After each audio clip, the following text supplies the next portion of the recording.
You shall not make for yourself a carved image or an idol. Back in those days, in the New Testament, it talks about people making idols, images for the God of the Ephesians, and they had images for what they thought was God. In the Old Testament, they made a calf, and they worshiped that golden calf, and that was an idol. Today, we have, in Colossians 3:5, we have greed, which it says is idolatry. So idols can be different things. In Matthew 6:19, it says, "Do not lay up for yourselves treasures on earth, where moth and rust destroy, but lay up for yourselves treasures in," where? Heaven. 1 Timothy helps us understand this a little more in 6 verse 9.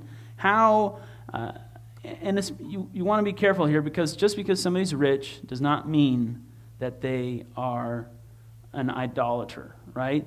Just because they're rich, just because a corporation is making a lot of money, the oil, the word right now is that if you're a rich company, if you're a rich person, that you're bad.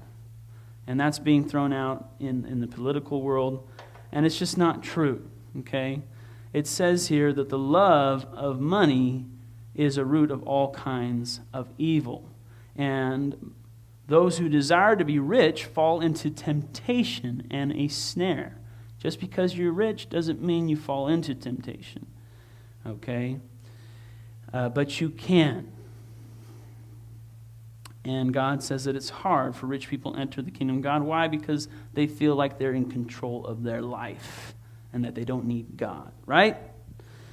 So it's important today that we don't let greed become an idol.